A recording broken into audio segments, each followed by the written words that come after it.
Welcome, everybody, to the Dig In podcast. I'm Jess Gaedeke, and I am thrilled to be joined today by Paul de Larzac. He's president of Nestlé Ice Cream Canada and has had a long, storied career at Nestlé that we can't wait to dig into. So, Paul, welcome. Thanks so much for joining us.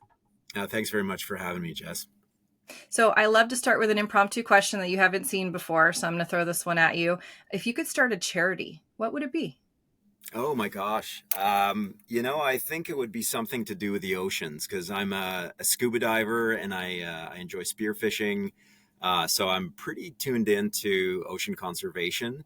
And I also think it's one of these things that will outlive me and outlive future generations. And it's just such an amazing ecosystem that really we need to do more to protect it. And unfortunately, with global warming and the warming water temperatures, there's a lot of coral lost. There's a lot of species lost. And I think that if we don't get on top of it now, we're going to lose a lot of that biodiversity. So yeah, for sure, something around oceans would be what I would do. Oh, that's really special and something that you're so tied to, emotionally and probably spiritually and physically because you're out there in the water. So excellent. So tell us a little bit about your background and your current role at Nestlé. Yeah, sure. So my very first internship during business school was at Heinz. So it was my first exposure to consumer packaged goods, and it was my first exposure to food, and I absolutely loved that experience.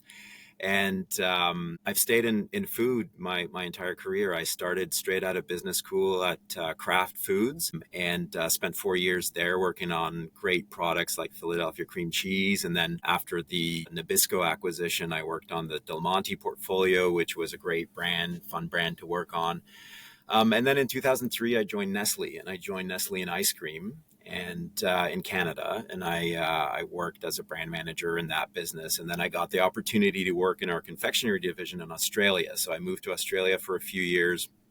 I was there for about 3.5, and then moved back to Canada, and then had successive roles in marketing. And then I also did a number of cross-functional roles. I also worked in sales, leading some of our big customers. I managed Walmart, Costco, and Amazon, which was really fun because it was the early days of Amazon where nobody really knew how big it could be in food. It was a really interesting time of growth and development of that customer. And then I made the jump to general management roles, and I managed our premium waters business, which includes Perrier and San Pellegrino. Then I moved into managing our ice cream division here in Canada. Yeah. Gosh, so that is a really interesting journey throughout Nestlé. And I'm just reflecting on you get to be in Australia working on confections. That's kind of a nice combination, I think. Yeah, definitely. And, being in the northeast of North America, I definitely missed that nice hot weather that Sydney had to offer. Yeah. Not a bad place to spend some time. Well, let's dig in. We'd love to get into a story that you'll share because our listeners, they really do crave inspiration from other leaders. And one of the best ways to inspire is to tell a story. And you have a really interesting story about the launch of For Real in Canada, where there were a multitude of important lessons, as I understand. So first, tell us about the For Real proposition and what really inspired that launch in Canada. Yeah, for sure. So the For Real proposition, as maybe your audience knows, is sort of the self-serve McFlurry or Dairy Queen Blizzard type of product that you can find in convenience stores in the US. I was in the ice cream division. I was a director at the time, and we knew that there was this cool innovation in the US, and we wanted to bring it up into Canada. We knew also that For Real had plans to enter Canada, and so we had a bit of a timeline about entering the market, being first to market. And so, it was one of those elephants can dance kind of situations where our normal lead times wouldn't get us the competitive position that we wanted to. So we really had to accelerate everything, the development of the product, the development of the machines, the relationships with a customer. And so I worked with a great brand manager, a senior brand manager at the time, Jackie Brenkel. And we parallel pathed the machine development, working with Vitamix in the US us actually to develop this self-serve machine that could be installed in convenience store locations, and then working with our R&D group to develop the product, and then working with a convenience partner to identify the right geographies with the right shopper profile and the right traffic to make this work. So within about 8 months, we developed the whole thing, and we're ready for a rollout. And we rolled out, I believe it was about 500 to 600 locations at the time, which, in the That's Canadian huge. landscape, it was big enough to cover sort of our two most populous provinces in Ontario and Quebec. Mm-hmm. So, gosh, that's a huge CapEx investment. There's a lot from your distribution strategy. What are some of sort of the core decisions you made along your go-to-market path? Yeah, I think you pick up on a really interesting point there, and that is the CapEx portion of it. So not only, the way that we normally work is we provide the equipment to the operators. And so we bought the blending equipment that was custom developed for this, and also the freezers that needed to house the product. And then we had all the investment in the packaging and sort of in the product development. So it was a big price tag for, call it, an unproven concept. And so the big decisions really were about what would the scale of this have to be to prove out the business model and prove out the fact that it could operate and have the right geographic coverage to prove out that it could work across different geographies. And in Canada, we have a long winter, and ice cream sales, especially in impulse, die down over winter. So we had to take into account of how would it work in the summer season, how would it work in the winter season as well. Sure. Yeah. And a lot of the stories that we hear on this podcast are about something that, just a gangbuster launch or this breakthrough campaign.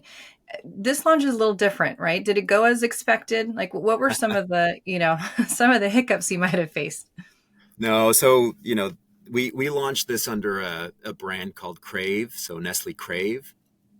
And there was a reason why you don't see that brand when you go into convenience stores in Canada. And that's because ultimately it didn't work. Now, I think the concept is interesting, and I think the concept could have worked. But really what undid us was the winter, and the velocity sales during winter were quite a lot weaker than we had anticipated. So it was great when we launched it in the summer.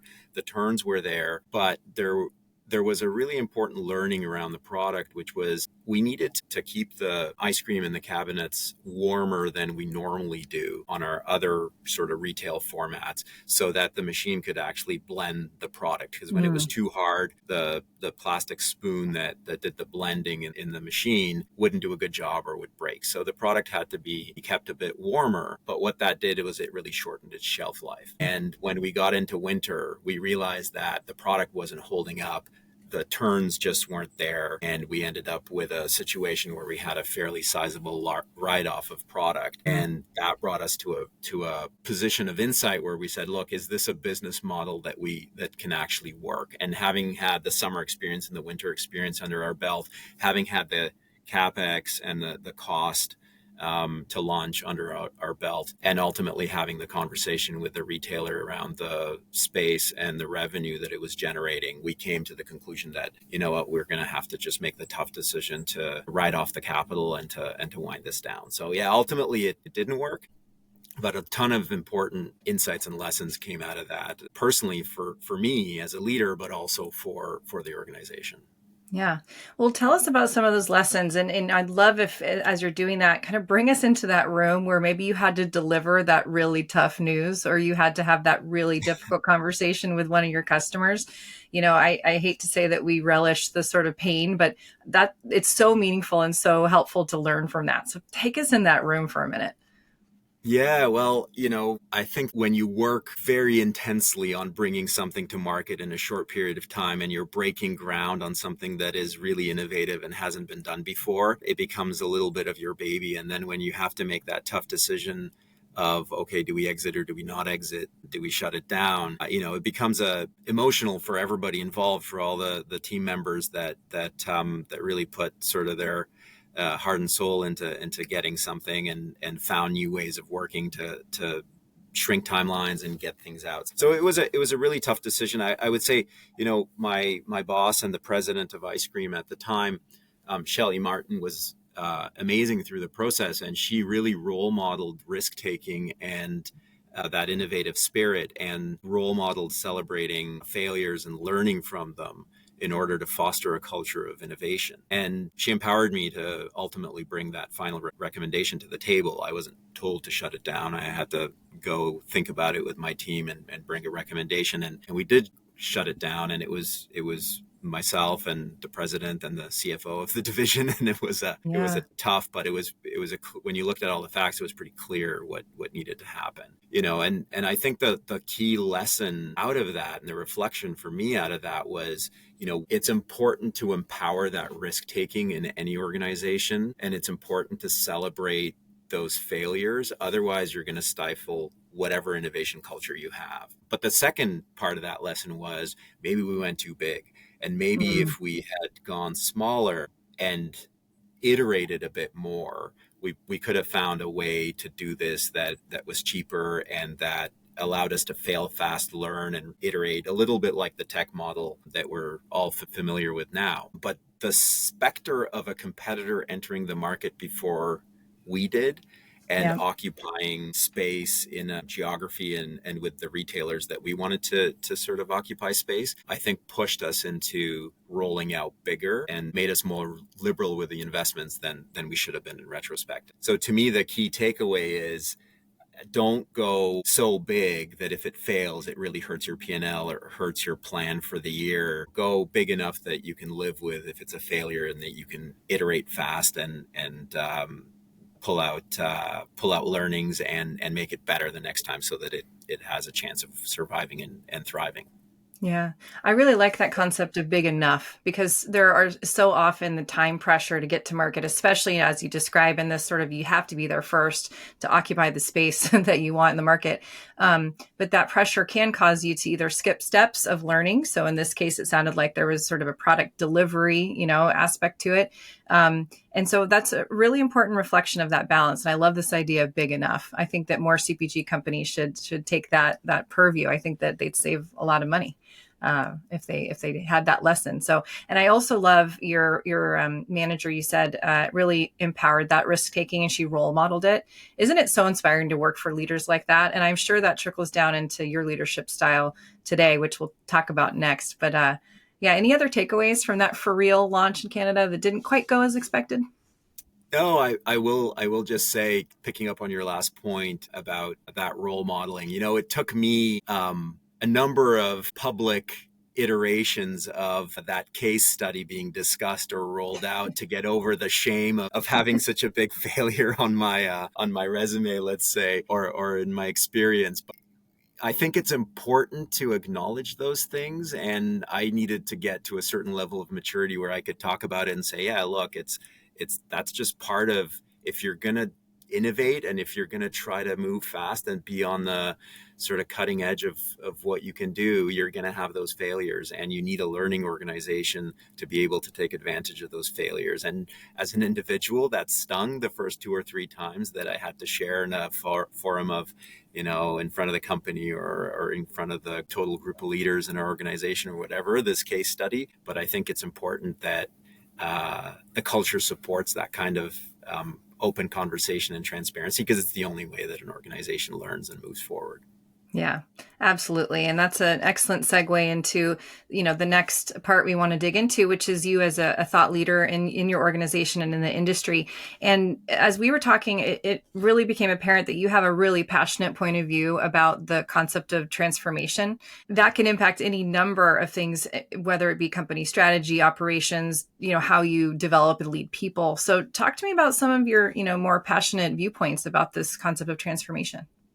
Yeah, sure. I think that a lot of times when we are faced with a challenging business situation, underperforming businesses, or we can't unlock certain brands or product performance or whatever it may be, I think a lot of that comes down to artificial structures that we've created for ourselves, either as individuals or either as organizations. And these things get referred to as sacred cows, and we're all sort of aware that they're out there.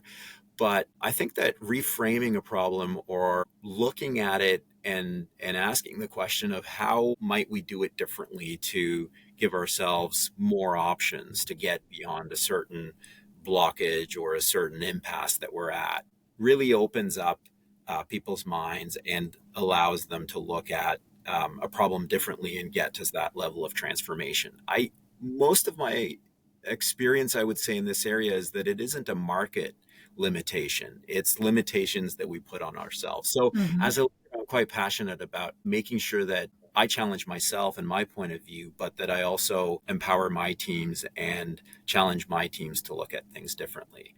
Hmm. Especially if I hear something around, we've looked at this 3 times already in the past 5 years, and we don't see a way out, or we don't see a solution. And it's like, okay, is that really a market driven thing, or is that an internal thing? And do we need to Right. challenge some internal assumption, whether that's something that is imposed on us, let's say in our organization from Switzerland or from something outside of our market, or is it something that we impose on ourselves with, oh, we can't do that, or Right. rules say that we can't do that.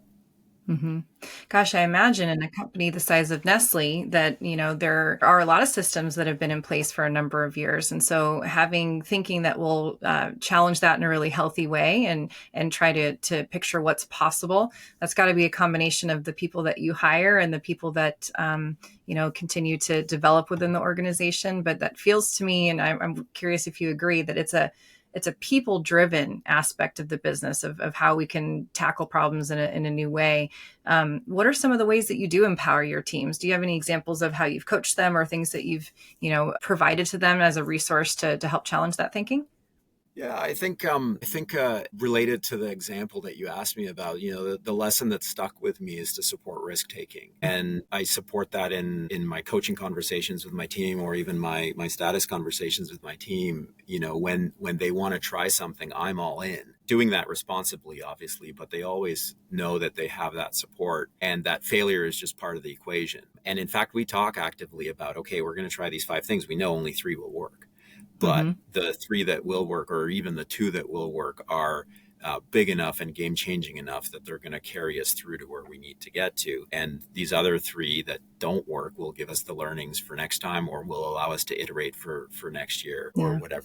whatever time frame we're working in. So I think that's important. And then I think for me, it's making sure that trickles down through the organization. So making sure that my leaders, when they're working with their teams, are also supporting that level of thinking, so that we can unlock that creative spirit and that courage to try new things throughout the organization. Because a lot of the great ideas sit in with people who are closest to the problem, not Hmm. with us at the leadership level that maybe aren't as close or are getting information filtered up to us.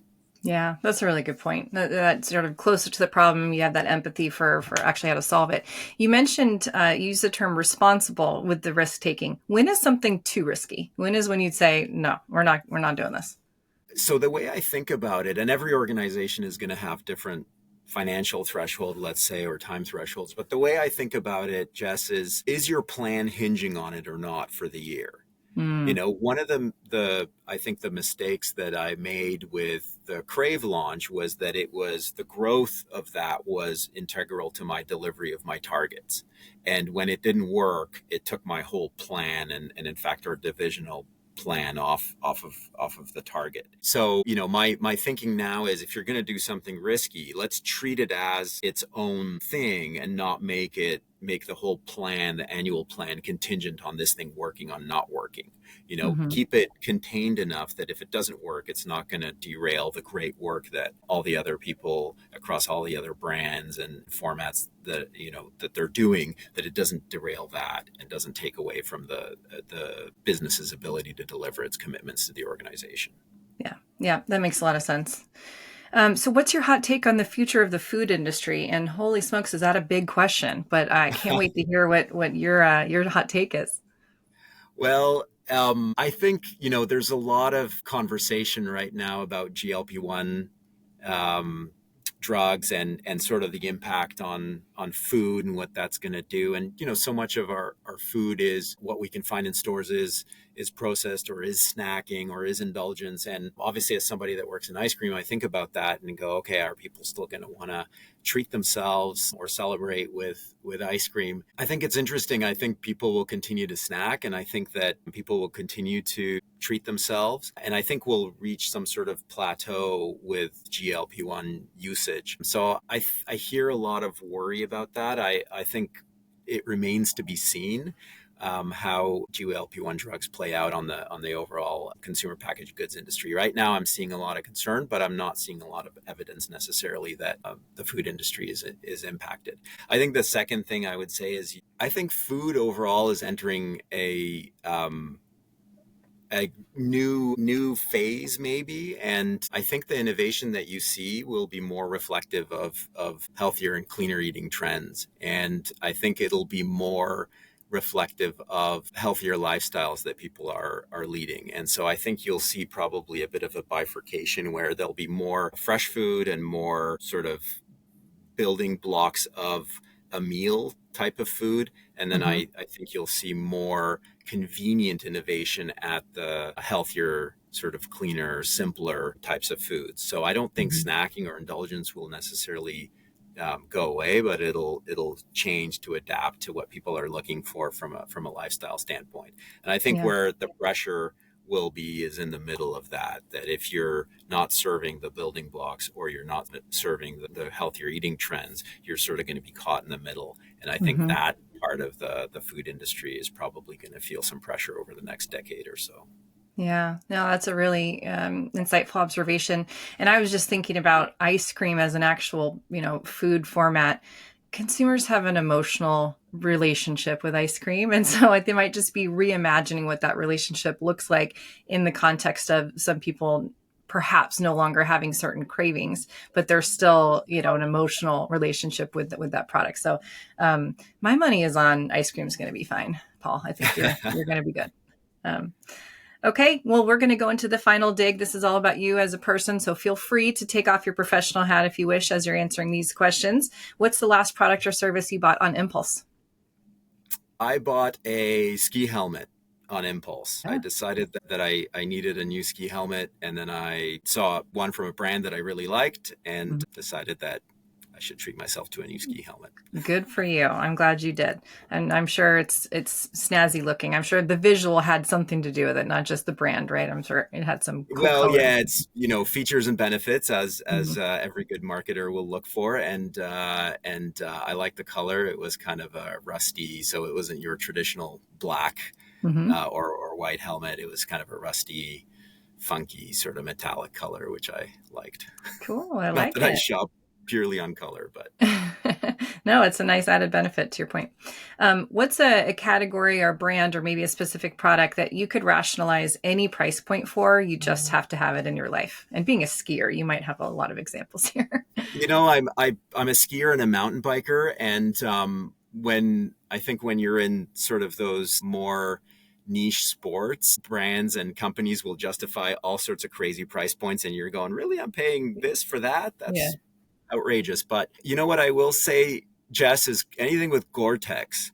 Mm, And it's funny because it's a 3M product, a B2B brand, but and so many brands have it, but um, when I see stuff with Gore-Tex, it just gives me that extra assurance of the performance of that product. And I have shoes with Gore-Tex, and I have jackets with Gore-Tex, and pants with Gore-Tex, and I, it's the price premium on Gore-Tex products is outrageous, and you kind of go, okay, this jacket is half the price of the Gore-Tex jacket, but I still want the Gore-Tex jacket because I yeah. trust the performance of that garment or that fabric.